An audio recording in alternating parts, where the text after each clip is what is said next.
Hello, I'm Armin Budish. Welcome to Golden Opportunities. Today, here's to your health. We've scheduled a checkup to check out the latest medical news.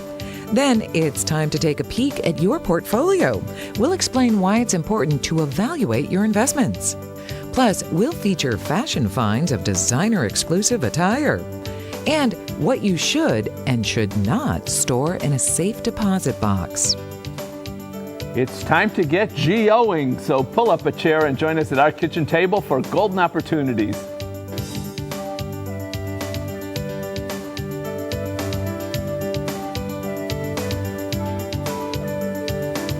When you hear the word trauma, what do you think? Dramatic injury, unavoidable accident? Deanna Harris has a different definition that may come as a big surprise.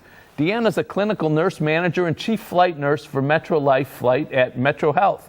She's here with ways to avoid trauma for seniors. Thanks for joining us today. My pleasure. All right, so what's the meaning of trauma, the real meaning? Trauma is anything that produces injury or causes you to seek medical attention. And what we've been learning recently in trauma care is that trauma is not just something that we think happens all the time. It's something that if you break some of the chains and the link of care, that you can prevent trauma and prevent falls and things like that. So things like a fall or car accidents, those are accidents. How do you prevent an accident? Well, a lot of the public thinks that that is an accident, and there's steps that you can take to prevent those. It's not just something that's predictable. Well, but they call them accidents. They don't call them right. Not on purposes. You know, I mean, right. So how would you prevent the trauma from a fall, for example? Well, falls, especially for older adults, that if you are wearing stable shoes, you're getting your eyes examined, that your walkways are clear and well lit. Those are all things that you can do to help prevent that. It's not going to take it away completely, but it will definitely help you prevent some of those things. And working on your balance and making sure that that's in tip-top shape, those sorts of things. Exactly. All right, falls I can understand. You know, if you're in a car and somebody blindsides you, you can't prevent that, can you? Well, there are certain things that you can do, you know, especially with winter here right now, that, you know, when you're cleaning off your car and you only have that little circle where you can see cleaning off your entire car, making sure that you have good mobility, that when you turn your neck, that you have full mobility to see, that you have your hearing exams, that you can make sure that you're able to hear sirens and other things that you need to hear. Okay, now, taking all these precautions, and you listed a whole bunch of them for car accidents, which is great, thank you.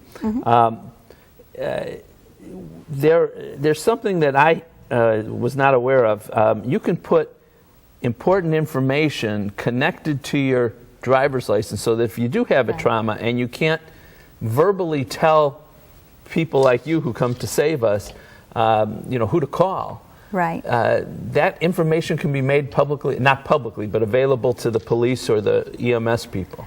Right. Frequently, when we're called to accident scenes or crash sites, as we'd like to call them, you're either have so much adrenaline that you can't think, it alters your mental status and ability to recall important numbers, or you're so injured that you might not be breathing and we have to take that over for you. So consequently, you can't talk.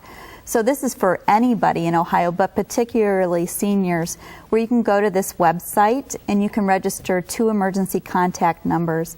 A lot of times phones are either damaged or we can't bring them from the site because we're more important things are to take care of you versus taking your personal belongings. So I want to make this clear to people because this is very important. The website we have on the screen right now, bmv.ohio.gov,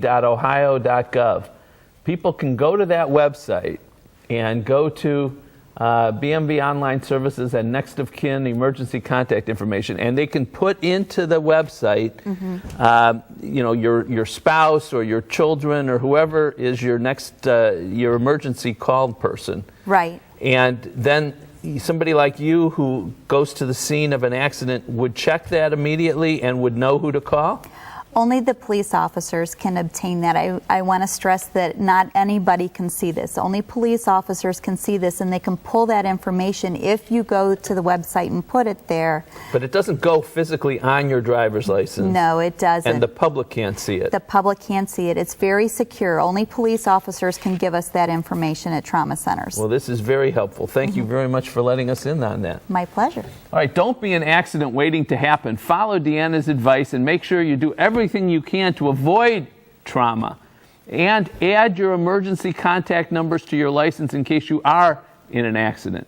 For more information, use the information that's coming up next.